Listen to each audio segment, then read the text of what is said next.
Class 10th maths chapter 4 exercise 4.4 question third. Is it possible to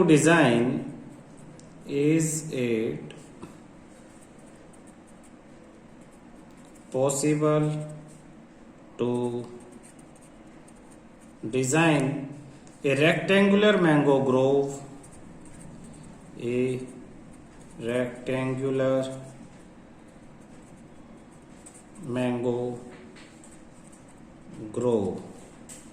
whose length is twice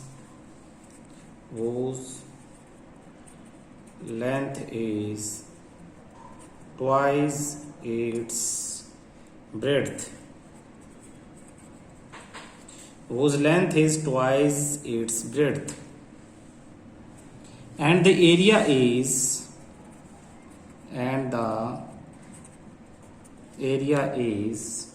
800 meter square. If so, find its length and breadth.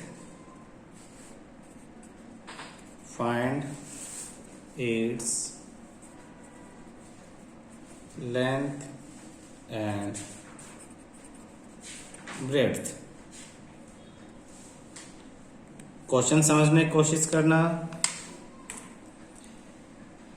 पूछता is it यानी वो पूछ रहा है आपसे, कह रहा है क्या ये पॉसिबल है कि एक ऐसा रेक्टेंगुलर मैंगो ग्रोव बनाना जिसकी लेंथ जो है ट्वाइस मतलब डबल, ब्रेड्थ के डबल हो. यानी ब्रेड्थ को अगर आप x ले लो तो लेंथ हो जानी चाहिए उसकी डबल यानी 2x. And the area 800 meter square हो. कह रहा अगर ऐसा है तो उसकी लेंथ और ब्रेड्थ फाइंड आउट भी करो. सॉल्यूशन करते हैं.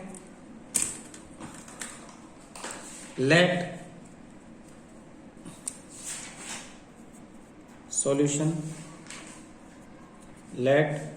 पहले ब्रेड्थ को लेंगे क्योंकि लेंथ उसका डबल है. Breadth of rectangular grove be meter square है तो मीटर में लो x meter. Then according to question length of rectangular grove be twice यानी 2x meter. Therefore area length into breadth, तो वैल्यू रख दो. एरिया ऊपर दे रखा है 800 और लेंथ दी है आपने अभी 2x और मल्टीप्लाई में x यानी 800 इक्वल टू 2x स्क्वायर. 2 इधर आके डिवाइड हो जाएगा. 800 divide by 2 equal to x square. Area equal to length into breadth. Area अगर 800 है, लेंथ 2x है, ब्रेड्थ क्या है आपके पास x है, तो दोनों को मल्टीप्लाई कर देंगे. 2x into x 2x square. 2 इधर मल्टीप्लाई है, दूसरी साइड जाके क्या हो जाएगा डिवाइड हो जाएगा. तो 800 से 2 को जब डिवाइड करेंगे तो हमारे पास आ जाएगा 400. तो अब आपके पास आ जाता है x स्क्वायर इक्वल टू 400. अब आपको देखना 400 किसका स्क्वायर है, किसका स्क्वायर है 400? x square. तो 20 का स्क्वायर, नॉट 200, 20 का स्क्वायर. देयरफॉर x की वैल्यू आ जाएगी स्क्वायर से स्क्वायर अगर हम गायब कर दे तो 20 मीटर. तो लेंथ कितनी हो जाएगी? लेंथ इक्वल टू आपके पास 2x 2 इंटू 20 यानी 40 मीटर और ब्रेड्थ आपके पास हो जाएगी x यानी 20 मीटर. अब आप देखो लेंथ ब्रेड्थ की डबल है जैसा क्वेश्चन में कहा है और दोनों को मल्टीप्लाई करेंगे तो 800 मीटर स्क्वायर आ जाएगा. Hence it is possible to design such a rectangular grove. इस तरह की रेक्टेंगुलर ग्रो बनाना पॉसिबल है. Yes it is possible. तो क्लियर है. दोबारा देख सकते हो. ब्रेड्थ को x, लेंथ 2x, दोनों को मल्टीप्लाई करेंगे. एरिया 800, 2x इंटू एक्स 800, 2 से 2 कैंसिल, x स्क्वायर 400. तो x इज इक्वल टू 20 का स्क्वायर 20, लेंथ 22 जा 40 और ब्रेड्थ 20. तो एक रेक्टेंगल जिसकी लेंथ 40 ब्रेड्थ 20 है वो पॉसिबल है और उसका एरिया हो जाएगा 800 meter square. Question 4. Is the following situation possible? Is the following situation possible? कौन सी situation? If so, determine the present is. If so,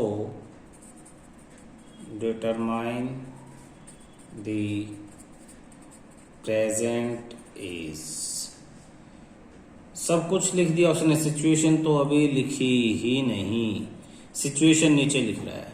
situation क्या लिखी उसने? सिचुएशन में वो कह रहा है the sum of the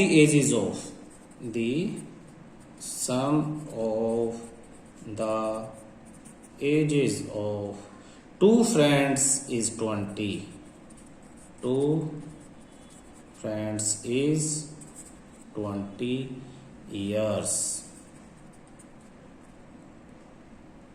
4 years ago, the product of their ages 4 years ago, the product of their ages in years was 48. कह रहा है, पूछ रहा है कि ये जो भी उसने सिचुएशन बताई है ये पॉसिबल है या नहीं है. कौन सी वाली सिचुएशन? ये वाली सिचुएशन. सिचुएशन समझते हैं. सम यानी प्लस किसका? एजेस ऑफ टू फ्रेंड, दो दोस्त हैं, उनकी उम्र का. इज 20 ईयर यानी सोचो कोई एक की एज प्लस में दूसरे की एज और दोनों की as 20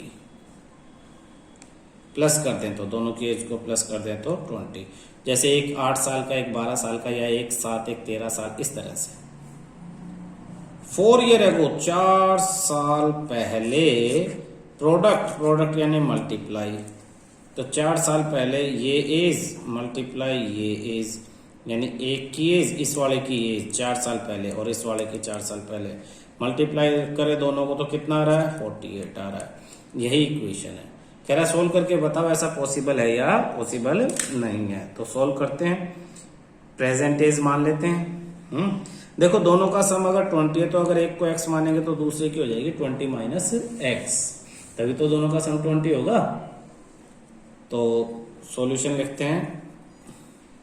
Let present age of one of the friend be X years. Then present age of other friend be 20 minus x years.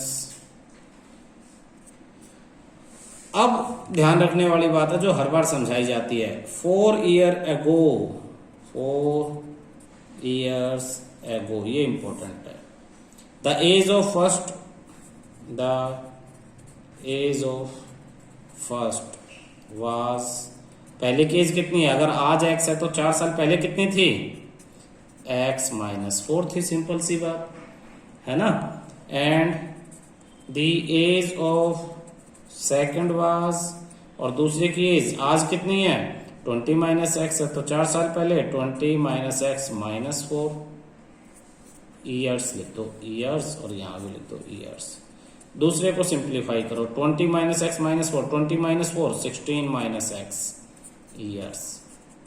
According to question में क्या कहा है, अकॉर्डिंग टू क्वेश्चन में कहा है कि अगर इन दोनों एजेस को देखो, यहां हमने ऊपर समझा था 4 साल पहले वाली एज को मल्टीप्लाई करेंगे तो 48 आएगा, तो 4 साल पहले वाली एज आ गई हमारे पास, एक ये आई है एक्स माइनस 4 और एक ये आई है 16 माइनस एक्स। इन दोनों को मल्टीप्लाई करने से क्या आना चाहिए 48 आना चाहिए, है ना। तो हम लिख देंगे according to question x minus 4 multiply 16 minus x equal to 48। अब 8th क्लास में इस तरह का मल्टीप्लीकेशन मैं सिखा रहा हूं। तो कैसे होगा इस तरह का मल्टीप्लीकेशन, जब दो ब्रैकेट मल्टीप्लाई है तो पहला नंबर लिखते हैं, मल्टीप्लाई दूसरा ब्रैकेट पूरा एज इट इज लिख देते हैं, फिर x के बाद क्या माइनस 4 लिखेंगे, फिर मल्टीप्लाई ये पूरा लिख देंगे 16 माइनस एक्स इक्वल टू 48। ये जो x अंदर ब्रैकेट में दोनों से मल्टीप्लाई होगा, तो पहले 16 से हो जाएगा तो 16x minus x into x x square, फिर माइनस 4 दोनों से होगा, माइनस 4 16 4 जा 4 16 से मल्टीप्लाई करेंगे 64, फिर 4 जब x से मल्टीप्लाई हो तो 4 के आगे माइनस है, x के आगे भी माइनस है, तो पहले माइनस माइनस से मल्टीप्लाई होगा, minus into minus plus 4 into x 4x equal to 48। अब हम इसको क्वाड्रेटिक इक्वेशन बनाने के लिए, अब 9th वाला काम आ जाता है, सबको एक तरफ ले लो, तो सबको क्वाड्रेटिक इक्वेशन बनाने के लिए एक तरफ ले लेंगे, यानी इसी साइड ले लेते हैं। Suppose 16x plus 4x 20x minus x square minus 64, 48 भी इधर आके माइनस 48 इक्वल टू 0। थोड़ा और सिंप्लीफाई करेंगे तो हो जाएगा माइनस एक्स स्क्वायर, पहले एक्स स्क्वायर वाली टर्म लिखते हैं, फिर एक्स वाली यानी प्लस 20x। अब इन दोनों को माइनस माइनस प्लस, तो 64 और 48 प्लस होके 112, माइनस और माइनस प्लस तो कर दिया, लेकिन साइन किसका आएगा माइनस का, क्यों बड़े के सामने माइनस है, इक्वल टू 0। अब देखना ऐसी जब भी इक्वेशन आ जाए और एक्स स्क्वायर के सामने माइनस हो तो आप माइनस के साइन को कॉमन ले सकते हो। माइनस का साइन किसी इक्वेशन से कॉमन कैसे आएगा, माइनस बाहर ले लो, ब्रैकेट में सबको लिखो लेकिन साइन बदल के, एक्स स्क्वायर माइनस 20x और माइनस बाहर गया तो प्लस बचता 112 इक्वल टू 0। ये माइनस उधर जाके 0 से डिवाइड होगा तो खत्म हो जाएगा, तो आपकी इक्वेशन बचती है x square minus 20x plus 112 equal to 0। अब इसके आपको मिडल टर्म स्प्लिट करो, क्वाड्रेटिक फार्मूला लगाओ या जो मर्जी करो, अब आपको x की वैल्यूज निकालनी है। तो मिडल टर्म स्प्लिट करने के लिए 112 के फैक्टर करने पड़ेंगे और क्वाड्रेटिक फार्मूला लगाने के लिए नहीं करना पड़ेगा। पहले देख लेते हैं 112 के फैक्टर करके डायरेक्ट निकल जाता है या नहीं। 2 2 1 4 फिर 2 7 और फिर 7 7 2 जा 14, 2 2 जा 4 2 जा 8, 14 और 8 नहीं हो रहा है, और कोई नंबर ही नहीं है। 56 ही आएगा, फिर 28 आएगा, 14 मिडल टर्म स्प्लिटिंग से नहीं हो रहा है भाई, ठीक है। तो हम क्या करेंगे, quadratic formula by comparing it with a x square plus b x plus c equal to 0 we get, हमें मिला a की वैल्यू मिली 1 क्योंकि एक्स स्क्वायर के साथ कुछ नहीं है तो 1, b की वैल्यू मिली x के साथ क्या -20 और c की वैल्यू मिली 112। तो अब क्या निकाल देंगे, d discriminant, d equal to b square minus 4ac। इसी से तो पता लगेगा कि पॉसिबल है या नहीं है। अगर ये पॉजिटिव आया या 0 आया तो पॉसिबल है, नेगेटिव आया तो पॉसिबल नहीं है। बी स्क्वायर यानी -20 स्क्वायर माइनस 4a और c, माइनस का स्क्वायर प्लस 20 का स्क्वायर 400 माइनस 448 यानी -48d, d equal to -48, d less than 0, therefore no real roots possible, no real roots possible. Real root possible ही नहीं होंगे। क्वेश्चन में पहले ही कहा था उसने, is the following situation possible, तो आप लिखोगे no, therefore no the above situation is not possible, is not possible.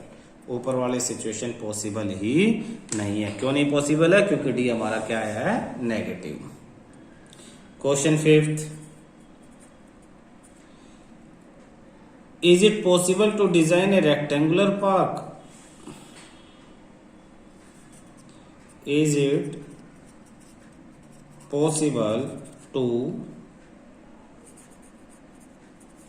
Design a rectangular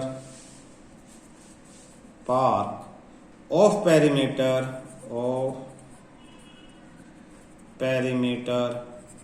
80 meter and area 400 meter square.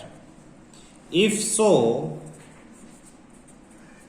find the length and breadth. Find the length and breadth. देखना question क्या कह रहा है, समझो। Question ने कहा है क्या ये पॉसिबल है टू डिजाइन बनाना एक रेक्टेंगुलर पार्क जिसका पेरीमीटर 80 मीटर है। तो रेक्टेंगल का पेरीमीटर 2l प्लस बी, तो पेरीमीटर क्या हो जाएगा रेक्टेंगल का? 2l प्लस बी, यानी 80 मीटर हो जाएगा ये। एंड एरिया 400, तो एरिया का फॉर्मूला हो जाएगा लेंथ इनटू ब्रेड्थ। क्लियर है? इफ सो कह रहा अगर ऐसा हो सकता है तो लेंथ और ब्रेड्थ फाइंड आउट करो। तो सॉल्यूशन में करेंगे हम, देखना solution. Let length equal to x meter, then 2x plus breadth equal to 80, x plus breadth equal to 80 upon में 2 यानी 40, x plus breadth equal to 40 और breadth equal to 40 minus x। तो कह रहा है अगर लेंथ x है, देखना लेंथ कितनी मान ली हमने? x मीटर मान ली, ये था हमारे पास, और लेंथ को हमने x मान लिया। अब ब्रेड्थ तो नहीं पता ना हमें, तो पेरीमीटर वाले फॉर्मूले में, पेरीमीटर इक्वल टू 80 गिवन है ना क्वेश्चन में, तो पेरीमीटर रेक्टेंगल का फॉर्मूला लगा दिया 2 लेंथ प्लस ब्रेड्थ। तो लेंथ की जगह क्या लिख दिया? x, ब्रेड्थ की जगह b इक्वल टू 80, क्योंकि क्वेश्चन में दिया हुआ पेरीमीटर 80 है। इसी बात को यूज कर लिया हमने, यहाँ लिखा 2 मल्टीप्लाई उधर जाके डिवाइड 40 और x उधर जाके माइनस, तो ब्रेड्थ की वैल्यू आ जाएगी आपकी 40 माइनस x। एंड और क्या दिया हुआ? एरिया दिया हुआ। एंड एरिया दे दिया कितना? 400। एरिया क्या होता है? Length into breadth equal to 400। Length क्या आई है हमारी? हमने x ली थी। ब्रेड्थ क्या आई है? 40 माइनस x है, इक्वल टू क्या है? 400। तो सोल्व करेंगे x को 40 से, 40x माइनस x को x से, x स्क्वायर इक्वल टू 400। देखो जैसे पिछले क्वेश्चन में अगर x स्क्वायर माइनस आया था तो हमने माइनस कॉमन ले लिया था, उसे प्लस करने के लिए सबके साइन चेंज कर दिए थे। हम एक और काम कर सकते हैं, या तो वैसा ही करो, इसको इधर ले आओ, एक्स स्क्वायर माइनस आएगा कॉमन लो, या एक और काम कर सकते हैं। अगर एक्स स्क्वायर माइनस है तो उस साइड की सब चीजों को दूसरी तरफ भेज दो, उधर जीरो छोड़ दो, तो इधर रहेगी जीरो इक्वल टू, ये था 400, इधर से एक्स स्क्वायर माइनस था, इधर प्लस आ गया एक्स स्क्वायर, इधर 40 के आगे क्या प्लस है तो इधर आगे माइनस 40x, ये हो गया। अब इसे जीरो को इस तरफ इक्वल टू में रखो या इक्वल टू में उस तरफ रखो, बात तो यही है, ये दोनों इक्वल हैं, तो जीरो को उधर रख लेता हूं मैं, तो मैं इसे लिखूंगा 400 plus x square minus 40x equal to 0।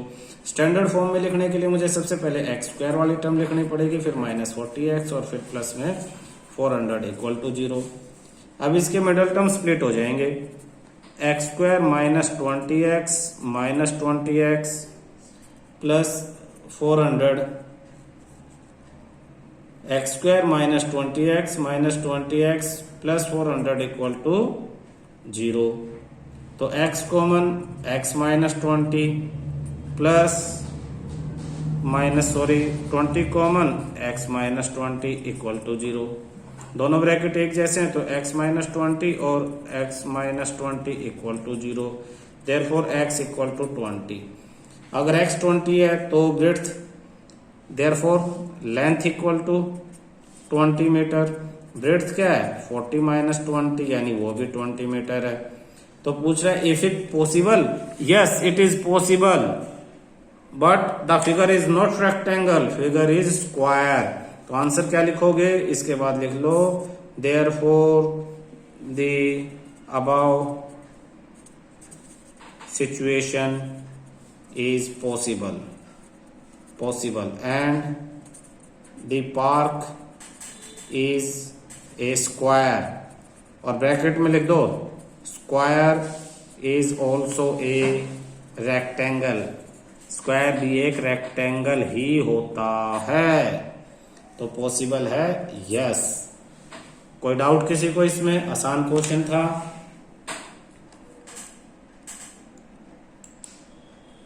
हाँ बेटा, इक्वेशन आ गई थी मिडल टर्म स्प्लिट की, x की वैल्यू निकाली, x 20 है तो लेंथ 20, ब्रेड्थ 40 माइनस 20 था तो ब्रेड्थ की वैल्यू भी 20, लेंथ और ब्रेड्थ इक्वल होते हैं तो फिगर क्या हो जाता है, फिगर हो जाता है स्क्वायर। और उसने कहा कि रेक्टेंगल है तो कोई बात नहीं, square is also a rectangle. Possible तो है सीन। पॉसिबल कब नहीं होता, जब d 0 आता, जब x की कोई वैल्यू ही ना निकल पाती, तब कहते कि पॉसिबल नहीं है। तो यहाँ आपका चैप्टर खत्म हो जाता है।